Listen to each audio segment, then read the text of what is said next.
हमारी संस्कृति, हमारी पहचान। यज्ञ, योग, आयुर्वेद सदा रहे हमारे साथ। भारत के प्राचीन ग्रंथों एवं आधुनिक विज्ञान का दिव्य संगम, यज्ञ महिमा।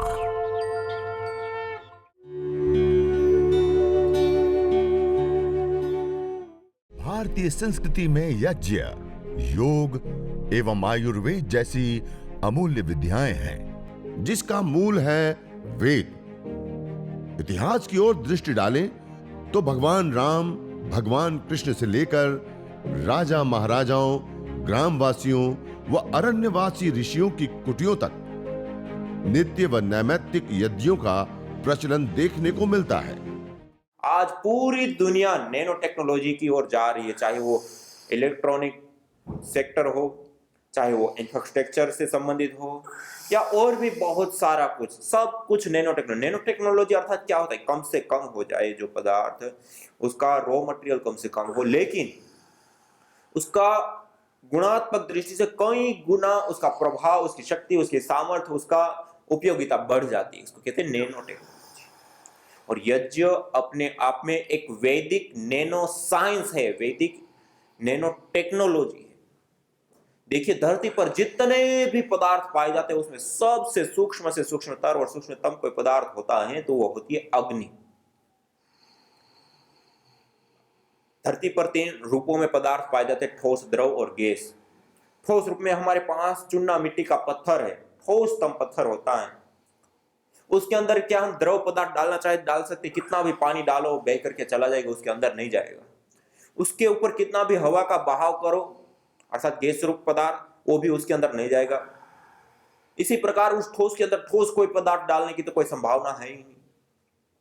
अर्थात जो चूना मिट्टी का ठोस पत्थर होता है उसके अंदर कोई भी द्रव्य के जाने की कोई अपेक्षा नहीं है, उसके अंदर कोई जगह नहीं। लेकिन जब हम उस पत्थर को अग्नि के ऊपर रख दे तो क्या होता है, अग्नि उसके अंदर नहीं, उसके अणु परमाणु के अंदर तक प्रवेश पा जाती है। अर्थात उतना ठोस चूना मिट्टी का पत्थर है जिसके अंदर कोई जगह नहीं, कोई भी ठोस, द्रव या गैस रूप पदार्थ के जाने की, उसके अंदर भी, उसके भी अणु परमाणु के अंदर तक अग्नि प्रवेश पा जाती है। उतनी अग्नि सूक्ष्म होती है। धरती पर सबसे ज्यादा सूक्ष्म से सूक्ष्मतर कोई पदार्थ होता है तो वह होती है अग्नि। और उस अग्नि का एक विशेष स्वभाव होता है, अंगम नयति इति अग्नि। अर्थात अग्नि के संपर्क में जो भी पदार्थ आता है उसको वो अपने जैसा बना लेता है, अर्थात सूक्ष्म से सूक्ष्मतर बना लेता है। यज्ञाग्नि के अंदर हमने समिधा की आहुति दी तो समिधा भी अग्नि रूप हो गई। जड़ी बूटियों की आहुति दी वो भी अग्नि रूप हो गया। घी दिया तो वो भी अग्नि रूप हो गया। उससे पहले समिधा, घी सामग्री, उसको देख भी हम सकते हैं, स्पर्श भी हम कर सकते हैं। लेकिन जब हमने यज्ञाग्नि के अंदर आहूत कर दिया उसके बाद अग्नि उसको अपने जैसा बना लेती है, अर्थात सूक्ष्म से सूक्ष्मतर और सूक्ष्मतम रूप में ले आती। अब ना हम उसको देख सकते हैं ना उसको हम स्पर्श कर सकते हैं। क्यों? क्योंकि वो इतना सूक्ष्म हो चुका है कि अब हम नंगी आंख से नहीं देख सकते, इतना सूक्ष्म हो चुका है। अर्थात नैनो पार्टिकल के रूप में वो मौजूद अवस्था में आ चुका है। अब ये जो नैनो पार्टिकल तैयार हुए उसकी क्या महिमा, देखिए, कोई भी पदार्थ जितना स्थूल होगा उतना ही कम एनर्जी, ऊर्जा, शक्ति या उतना ही कम प्रभाव वाला होता है। और जो पदार्थ जितना ज्यादा सूक्ष्म होगा उतना ही ज्यादा ताकतवर और शक्तिशाली पदार्थ होता है। एक उदाहरण के लिए, समझने के लिए, जैसे आयुर्वेद के अंदर हम बीमार होते हैं तो बहुत सारी औषधियों का विधान है। आसव है, अरिष्ट है, वटी है, चूर्ण है और भी बहुत सारे, घृत से लेकर के अलग अलग। सामान्य रूप से हम उसका सेवन करते हैं। लेकिन जब बीमारी की अवस्था बिगड़ चुकी है या फिर बहुत अत्यधिक बढ़ चुकी है और अब अन्य दवाइयां अब उसके ऊपर असर नहीं डाल पा रही है तो तब वैद्य क्या करता है आयुर्वेद का? तब आयुर्वेद के वैद्य उसको रस रसायन विद्या अर्थात जिसको हम भस्म विद्या कहते हैं वो भस्म देता है। जिस तत्व की हमारे शरीर को आवश्यकता होती है उस रोग विशेष को ठीक करने के लिए वह तत्व जिन पदार्थों के अंदर होता है उसको पहले जला करके भस्म कर दिया जाता है, राख बना दिया जाता है। उसको आप फूंक मारो तब भी राख उड़ जाए, उतनी सूक्ष्म हो गई जलाने पर।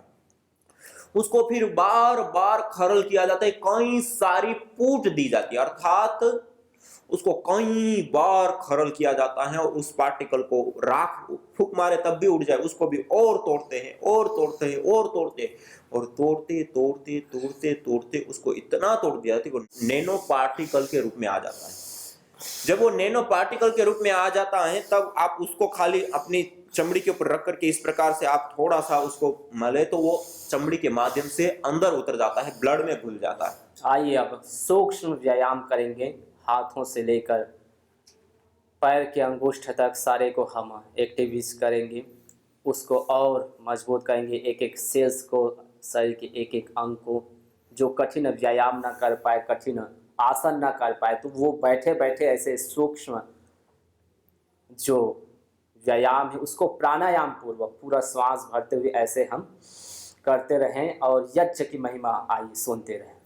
और साथ में जो आपने हवन किया उसमें जो अंगारों के ऊपर जड़ी बूटियां रखी, उन जड़ी बूटियां थोड़ी देर में उसके जो एरोमेटिक्स ऑयल से उड़ जाते हैं, उसके बाद और थोड़ी सी मात्रा में आप फिर से और थोड़ी सी जड़ी बूटियां और गुगुल आदि को आप और वहां पे रख सकते हैं।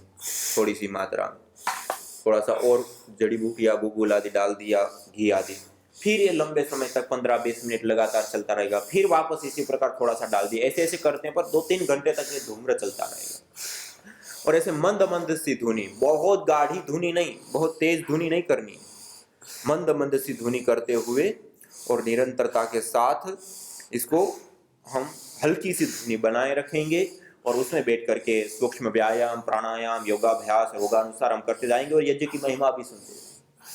तो मैं कह रहा था कि वो जो आयुर्वेद की औषध जो भस्म लेते हैं वो इतनी सूक्ष्म हो जाती है कि वो नैनो पार्टिकल के रूप में आ जाती है और चमड़ी के ऊपर ऐसे मलने पर वो हमारे खून तक में मिल जाती है, इतनी सूक्ष्म हो जाती है। और उस भस्म को कितनी मात्रा में खाने के लिए देते हैं? 1 ग्राम, 2 ग्राम, 5 ग्राम, और उसकी भी 60 पूड़ियां बना करके महीने भर खाने के लिए देते हैं। और 1 से 3 खुराक खाने तक में जो अन्य दवाइयां वो काम करना छोड़ दी थी या रोग की अवस्था इतनी बढ़ चुकी थी, अब दूसरी काम नहीं कर रही थी, वहां पे चंद नाखून के बराबर थोड़ी सी मात्रा में वो भस्म लेने पर वो मरणासन अवस्था से भी व्यक्ति खड़ा हो जाता है। किस आधार पे हुआ? Nano technology. इसी प्रकार ये एक ही क्षेत्र में नहीं, आज तो हर कोई क्षेत्र में, ईंधन के क्षेत्र में देखे तो वहां पे भी नैनो टेक्नोलॉजी का प्रयोग होता है। सामान्य रूप से धरती पर सबसे तेजी से आग पकड़ने वाली गैस होती है हाइड्रोजन गैस। उस हाइड्रोजन गैस जिससे आज हम सूर्य का प्रकाश लेते हैं, वहां पे भी यही हाइड्रोजन गैस का दहन होता है जिसके कारण आज हम सूर्य का प्रकाश ले पा रहे हैं। वो कितनी विशेष ईंधन गैस है। उस हाइड्रोजन गैस को जब हम तोड़ते हैं, नैनो करते हैं, तो हाइड्रोजन से हीलियम बन जाता है। वो इसकी अपेक्षा भी कई गुना ज्यादा ताकतवर और शक्तिशाली पदार्थ हो जाता है। हाइड्रोजन से हीलियम, उस हीलियम को तोड़ते हैं तो उससे लिथियम बन जाता है, वो उससे भी कई गुना ज्यादा ताकतवर पदार्थ हो जाता है। हीलियम को तोड़ते हैं तो लिथियम बन जाता है, और लिथियम को तोड़ते हैं तो यूरेनियम बन जाता है, वो उससे भी कई गुना ज्यादा ताकतवर और शक्तिशाली पदार्थ हो जाता है। आज हम सैटेलाइट छोड़ते हैं, ग्रह उपग्रह के ऊपर जाते हैं, तो वहां पर हम कौन सा ईंधन प्रयोग करते हैं? यही यूरेनियम।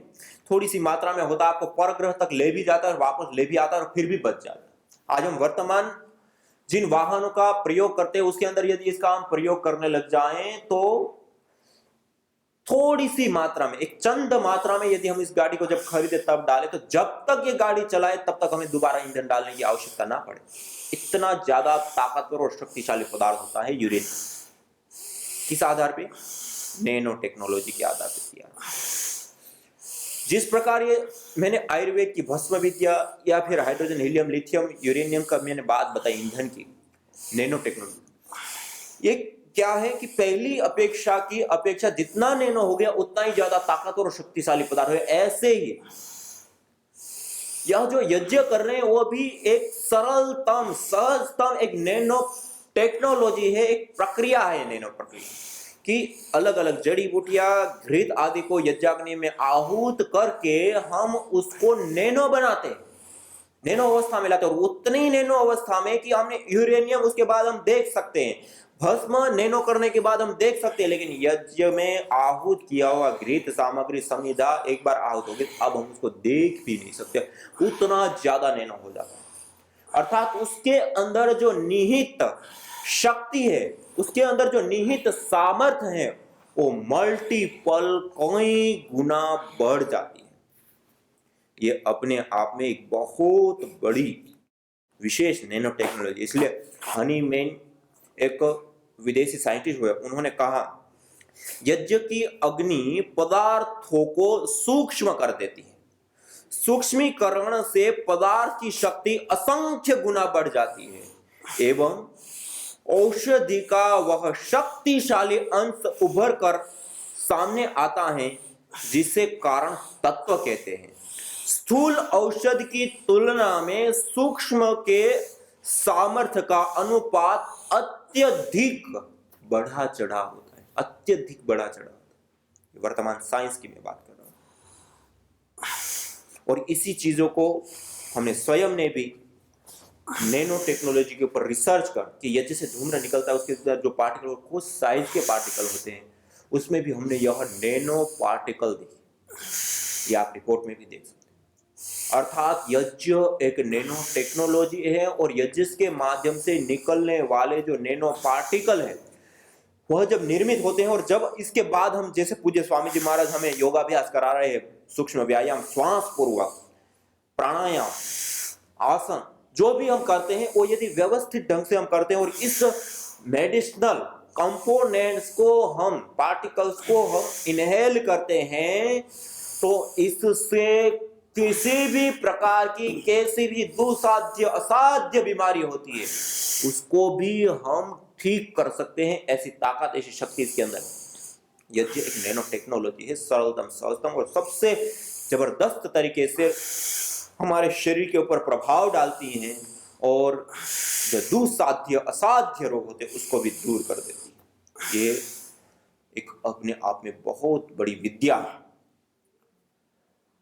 दूसरा, इसके माध्यम से निकलने वाले जो पार्टिकल है, उसका यह तो पहला लाभ मैंने बताया कि एक नैनो साइज पार्टिकल होता है, और उसकी जो एक्टिविटी होती है वो रोगों को ठीक करने की शक्ति, सामर्थ्य उसके अंदर होती है। ये तो एक लाभ है। दूसरा, यज्ञ के माध्यम से जो पार्टिकल निकलते हैं उसका महत्वपूर्ण और विशेष लाभ होता है। देखिए, हम जिस अथाह वायु के समुद्र के अंदर श्वास लेते हैं, उसमें दो प्रकार के पार्टिकल होते हैं। एक होता है धन आवेशित धनायन कण, और एक होता है ऋण आवेशित ऋणायन कण। ये दो प्रकार के धनायन और ऋणायन कण वायुमंडल के अंदर पाए जाते हैं। जहां शहरीकरण है, औद्योगिकीकरण है, भीड़भाड़ वाले इलाके, ऐसे स्थानों पर धन आवेशित कणों की बाहुल्यता पाई जाती है, और उसमें लगातार लंबे समय तक रहने पर और उन पार्टिकलों को श्वास प्रश्वास की गति के माध्यम से आत्मसात करने पर हमारे शरीर के अंदर ब्लड सीरोटिन की मात्रा बढ़ जाती है। जब ब्लड सीरोटिन की मात्रा बढ़ जाती है तो हमारी बॉडी एसिटिक बनती है, और एसिटिक बॉडी बनने के कारण अनेक प्रकार के रोग हमारे शरीर के अंदर घर कर लेते हैं। और कोई रोग हो भी गया है और उसके लिए औषध भी ले रहे हैं तो जल्दी से काम नहीं करती, जल्दी से वो रोग दूर नहीं होता, एसिटिक होने के कारण।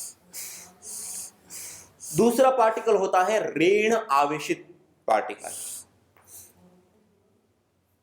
ऋण आवेशित पार्टिकल स्वाभाविक रूप से जहां पर ग्रामीण क्षेत्र है, पेड़ पौधे, वनस्पति जगत है, जल है, जहां पर जंगल है, पहाड़ी क्षेत्र है, नदी के किनारे, झरने या फिर समुद्र तट है, उस स्थान पर विशेष रूप से ऋण आवेशित कणों की बाहुल्यता पाई जाती है।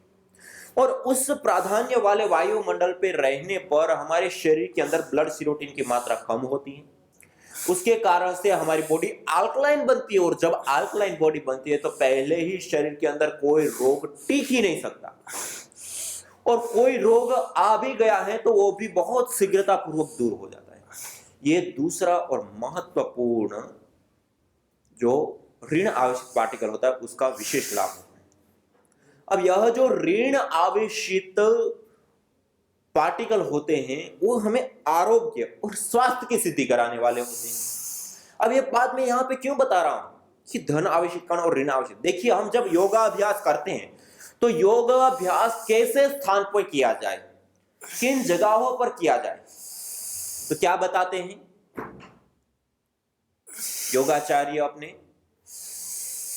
किस स्थान पे योग करना चाहिए, कि जहां पर पेड़ पौधे, बागान हो, नदी हो, झरने हो, पहाड़ी क्षेत्र हो, समुद्र के तट हो, ऐसे स्थान पर बैठ करके योगाभ्यास किया जाए तो उसका विशेष लाभ प्राप्त होता है। उसका कारण क्या है?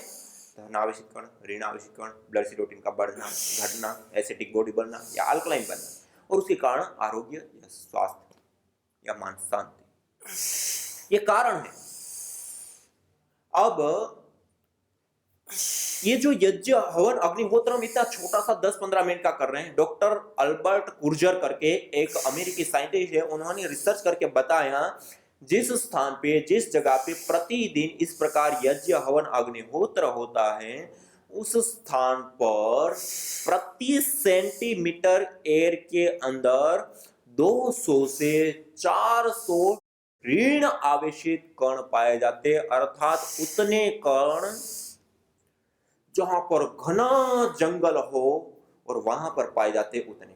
अर्थात हम इतना छोटा सा यज्ञ करके जो घने जंगल का वायुमंडल होता है, ऐसा वायुमंडल हम स्वयं अपने हाथों से अपने घर के अंदर हम निर्मित कर लेते हैं। और उस स्थान पे बैठ करके जब हम योगाभ्यास करते हैं तो किसी भी प्रकार की कोई भी दुस्साध्य असाध्य बीमारी है उससे मुक्ति पाना तो दूर की बात, वो तो होती है, उसके साथ साथ और भी कई सारे लाभों को हम सिद्ध कर लेते हैं। ये अपने आप में यज्ञ के माध्यम से निकलने वाले ऋण आवेशित कणों की एक बहुत बड़ी उपलब्धि या एक बहुत बड़ा विशेष लाभ है। यह पार्टिकल जो निकलते हैं उसका दूसरा और महत्वपूर्ण लाभ, आप साथ साथ में हवन कुंड में जो अंगारे हैं, उन अंगारों के ऊपर थोड़ी सी मात्रा में गुगुल, गाय का घी या रोग विशेष की जड़ी बूटियां थोड़ी थोड़ी देर में थोड़ा थोड़ा रखते जाएं।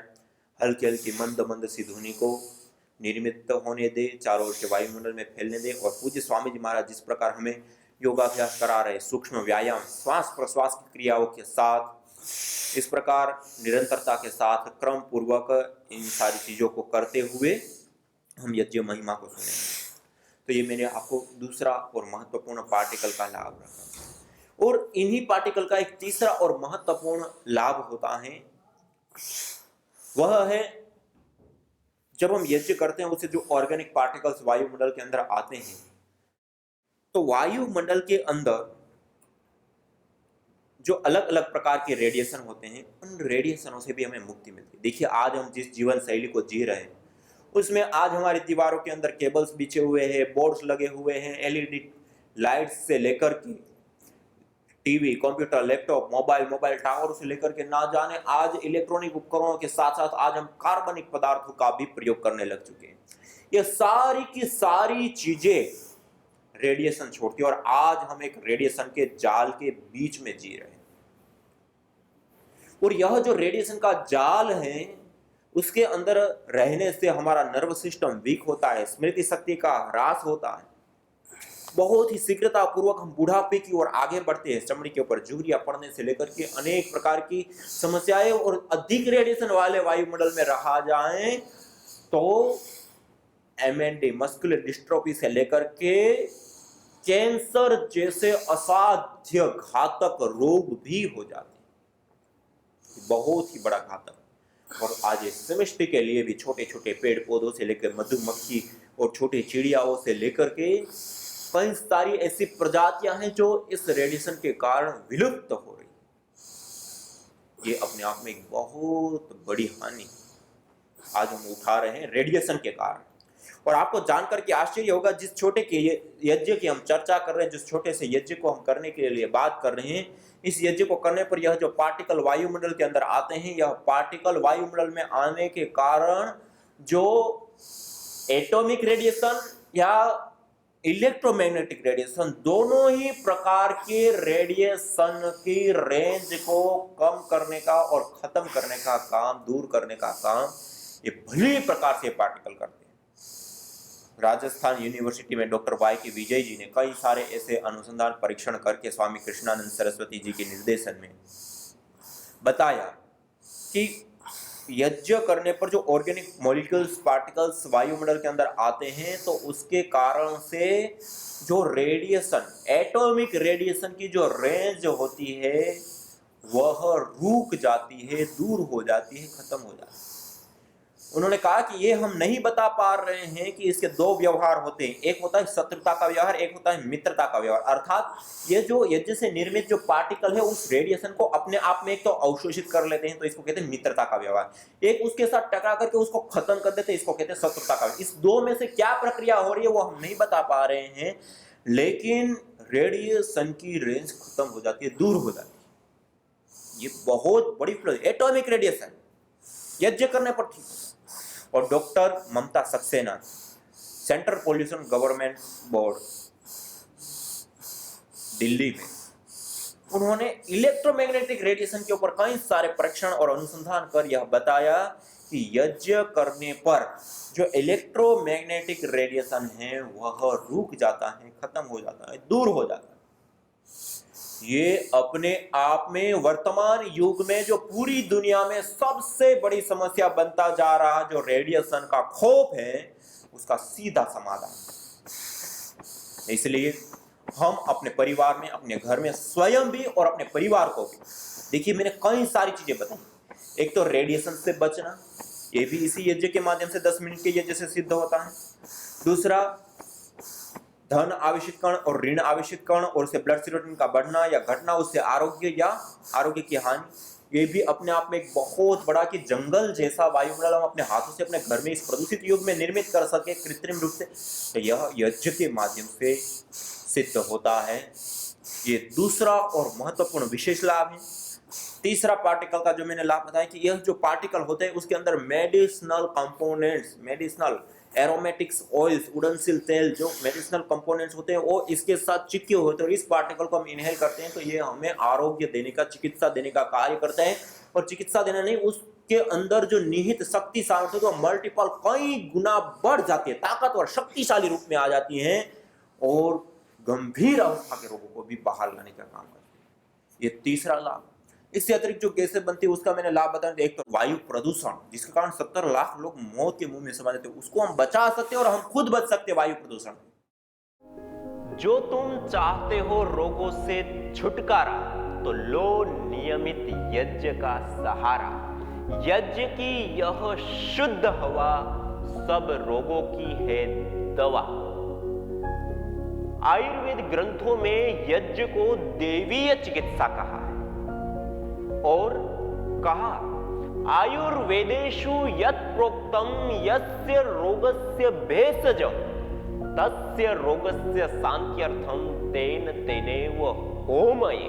अर्थात आयुर्वेद के अंदर जिन रोगों की शांति के लिए जिन जिन औषधीय द्रव्यों का सेवन करने के लिए कहा जाता है, उन्हीं द्रव्यों से हवन करने पर वह रोग हमारे शांत हो जाते हैं, दूर हो जाते हैं, नष्ट हो जाते हैं। अतः आइए हमारे ऋषियों द्वारा प्रदत्त देवीय चिकित्सा यज्ञ को अपनाएं और अपने स्वास्थ्य को समृद्ध बनाएं।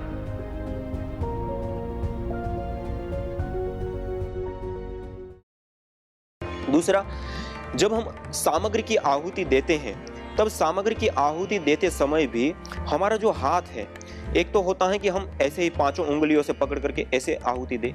दूसरा है कि हम इन 3 उंगलियों, मध्यमा, अनामिका और अंगुष्ठ, इन 3 उंगलियों के माध्यम से हम इस प्रकार से विशेष रूप से उस सामग्री को हाथ में लें, और जब स्वाहा हम बोलते हैं तो इस प्रकार से समर्पण मुद्रा में ऐसे डालते हैं, इस प्रकार से ऐसे समर्पण मुद्रा में।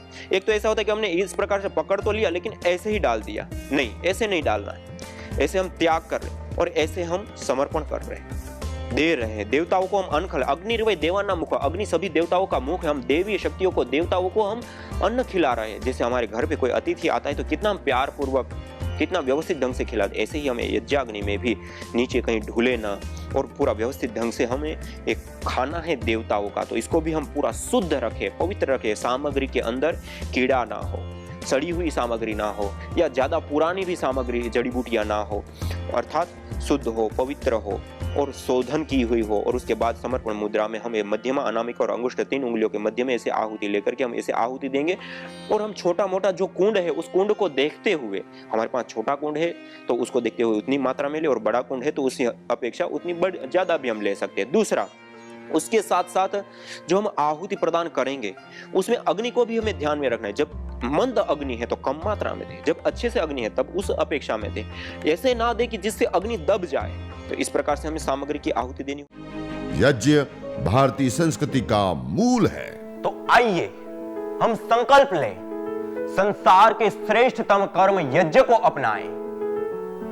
पिंड और ब्रह्मांड में संतुलन कायम करने वाले यज्ञ को अपने जीवन का अभिन्न अंग बनाएं एवं प्रकृति मां के प्रति अपने ऋणों को अदा करें।